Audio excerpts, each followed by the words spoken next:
नमस्कार दोस्तों, मैं हूं सोनी मेहुल और आज आपके साथ मैं फिर हाजिर हूं एक नया कंटेंट लेकर। आज हम इस वीडियो में बात करने वाले हैं समुद्र मंथन के बारे में। आज मैं इस वीडियो में आपको समुद्र मंथन की कथा बताऊंगा, तो बने रहिए मेरे साथ एंड तक इस वीडियो में। और अगर अब तक आपने मेरे चैनल को सब्सक्राइब नहीं किया है तो सब्सक्राइब करें, लाइक करें और शेयर करें। समुद्र मंथन एक अत्यंत महत्वपूर्ण पौराणिक घटना है जिसमें अमृत की प्राप्ति के लिए देवता और दैत्यों ने मिलकर समुद्र का मंथन किया। तो आइए जानते हैं समुद्र मंथन की कथा। ये कहानी शुरू होती है महर्षि दुर्वासा के शाप से जो उन्होंने देवराज इंद्र को दिया था। महर्षि दुर्वासा भगवान शिव के ही अंशावतार थे और अपने क्रोध के लिए प्रसिद्ध थे, पर यह बात और थी कि उनके क्रोध में भी कल्याण छिपा रहता था।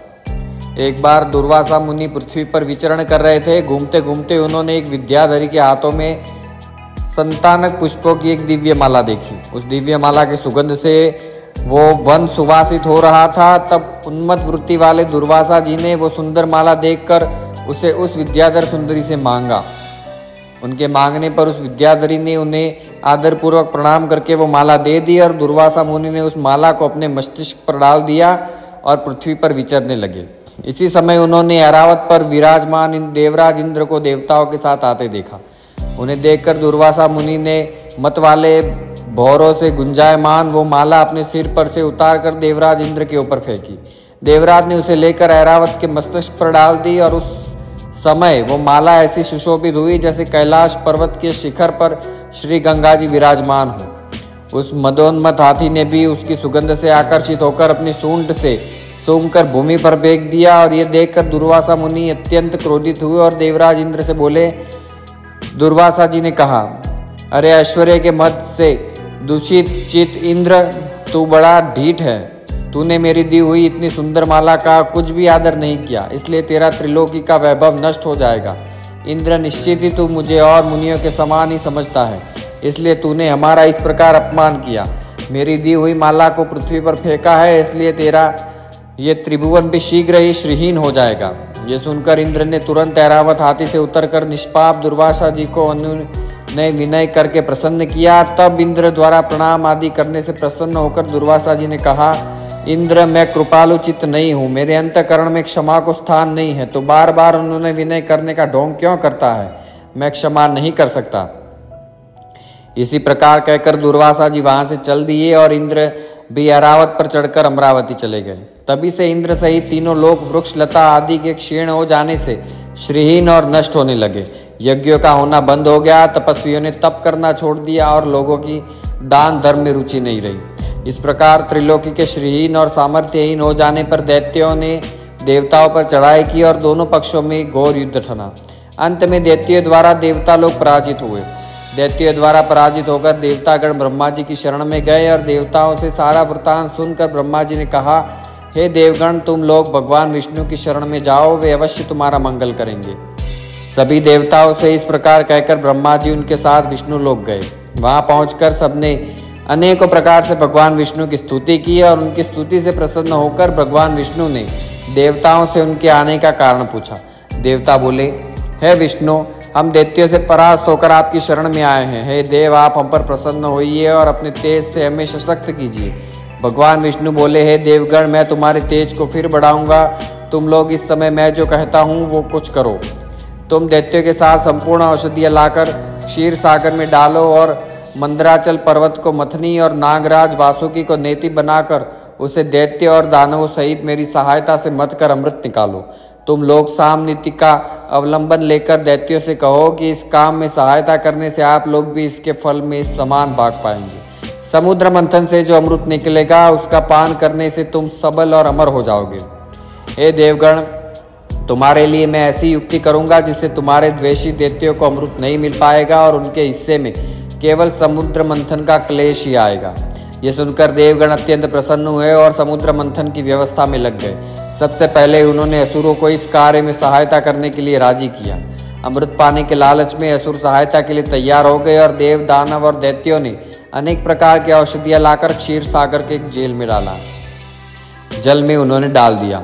उन्होंने मंदराचल को मथनी तथा नागराज वासुकी को नेति बनाकर बड़े वेग से समुद्र मंथन आरंभ किया और भगवान ने जिस और वासुकी की पूंछ थी उस और देवताओं को तथा जिस और मुख था उस और दैत्यों को नियुक्त किया। महातेजस्वी वासुकी के मुख से निकलते हुए श्वासाग्नि से झुलसकर सभी दैत्यगण निस्तेज हो गए। उसी श्वास वायु से विक्षिप्त हुए मेघों के वासुकी के पूंछ की ओर बरसते रहने से देवताओं की शक्ति बढ़ती गई। स्वयं भगवान विष्णु ने कछुए का रूप धारण करके मंदराचल पर्वत को अपनी पीठ पर रखा ताकि मंथनी स्थिर रहे और समुद्र में डूबे ना। भगवान विष्णु के इसी अवतार को कूर्म अवतार कहा जाता है, जो उनके 10वें अवतारों में से एक है। वे ही चक्र गदाधर भगवान अपने एक अन्य रूप से देवताओं में और एक अन्य रूप से दैत्यों में मिलकर नागराज को खींचने लगे। उन्होंने एक अन्य विशाल रूप से, जो देवता और दैत्यों को दिखाई नहीं देता था, ऊपर से मंदराचल पर्वत को दबा कर रखा था। समुद्र मंथन से सबसे पहले कालकूट नामक विष निकला, जिसे देखकर समस्त देवता, दैत्य तथा मुनिगण चिंतित हो गए, क्योंकि कालकूट विष पूरे संसार का नाश कर सकता था। तब उन सब ने भगवान शिव से रक्षा की विनती की। भक्त वत्सल भगवान शिव ने संसार की रक्षा के लिए उस कालकूट विष को अपने कंठ में धारण किया और विष के प्रभाव से उनका कंठ नीला पड़ गया और उसी कारण भगवान शिव का एक नाम नीलकंठ पड़ा। कहते हैं भगवान शिव द्वारा विष का पान करते समय उसकी कुछ बूंदें छलककर भूमि पर गिर पड़ी, जिसे सर्प, बिच्छू और अन्य विषैले जीवों ने ग्रहण कर लिया था। समुद्र मंथन से कुल 14 रत्न निकले, जिन्हें देवता और दानवों ने आपस में बांट लिया। तो आइए जानते हैं उन 14 रत्नों के बारे में। सबसे पहले कालकूट विष। समुद्र मंथन में सबसे पहले कालकूट विष निकला, जिसकी ज्वाला अत्यंत तीव्र थी। तब सृष्टि की रक्षा के लिए भगवान शिव ने हलाहल को अपने कंठ में धारण किया था। फिर निकली कामधेनु गाय। गौ माता को कामधेनु भी कहा जाता है। कामधेनु यज्ञ में सहायक थी, इसलिए इसे ऋषियों को दे दिया गया। उच्चैश्रवा। समुद्र मंथन से उच्चैश्रवा नामक घोड़ा निकला, जो मन की गति से चलता था। इसे दैत्यों के राजा बलि ने रख लिया। चौथा ऐरावत हाथी। ऐरावत हाथी इंद्र का वाहन है और ये सफेद रंग का अत्यंत सुंदर था। फिर कल्प वृक्ष। ये स्वर्ग का वृक्ष है, जो सभी इच्छाओं को पूरा करने वाला था। फिर माता लक्ष्मी।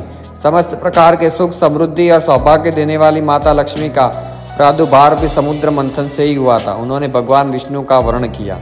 फिर चंद्रमा। चंद्रमा को जल का कारक ग्रह माना गया है और चंद्रमा की उत्पत्ति भी समुद्र मंथन से हुई, जिसे भगवान शंकर ने अपने मस्तिष्क पर धारण किया। फिर शंख। शंख को विजय का प्रतीक माना जाता है और हिंदू धर्म में शंख का बहुत महत्व है। 9वां कौस्तुभ मणि। समुद्र मंथन से निकले इस दुर्लभ मणि को भगवान विष्णु ने धारण किया। 10वां अप्सरा। समुद्र मंथन से अप्सराएं निकली, जो अत्यंत सुंदर थी और मन भावन थी। रंभा देवलोक की अप्सराओं में सबसे प्रमुख थी। 11वीं वारुणी। ये एक प्रकार की मदिरा थी, जिसे दानवों ने रख लिया। फिर पारिजात। पारिजात या हर श्रृंगार को स्वर्ग का फूल भी कहते हैं। यह भी समुद्र मंथन से निकला था और भगवान शिव को सबसे इसके फूल अत्यंत प्रिय थे। फिर भगवान धन्वंतरी। धन्वंतरी देवताओं के चिकित्सक थे और उन्हें या आयुर्वेद का जनक भी माना जाता है। फिर निकला अमृत। धन्वंतरी देव अपने हाथों में अमृत लिए समुद्र से प्रकट हुए और अमृतत्व को प्रदान करने के साथ साथ अमृत में सभी प्रकार के रोग और शोक का नाश करने की क्षमता थी। अमृत के लोभ में ही समुद्र मंथन के लिए तैयार हुए थे और जब समुद्र से अमृत लिए धन्वंतरी निकले, तब असुरों के धैर्य की सीमा टूट गई और वे धन्वंतरी से अमृत छीनने की कोशिश करने लगे। धन्वंतरी से अमृत छीनने के बाद अपने तमोगुण प्रधान स्वभाव के कारण असुर आपस में ही अमृत पहले पीने के लिए लड़ने लगे, पर कोई अमृत नहीं पी सका। ये देखकर देवताओं ने भगवान विष्णु से सहायता का अनुरोध किया। तब भगवान विष्णु बोले कि असुरों का अमृत पान करके अमरत्व प्राप्त करना सृष्टि के लिए भी हितकारी नहीं है। ये कहकर भगवान विष्णु ने मोहिनी रूप धारण किया, जो सब प्रकार के स्त्रियोचित गुणों से परिपूर्ण थी। भगवान विष्णु के इस अवतार को मोहिनी अवतार कहते हैं। मोहिनी रूप धारण करके भगवान असुरों के बीच चल गए और असुरों ने ऐसा रूप लावण्य पहले नहीं देखा था, तो सब भगवान की माया से मोहित हो गए।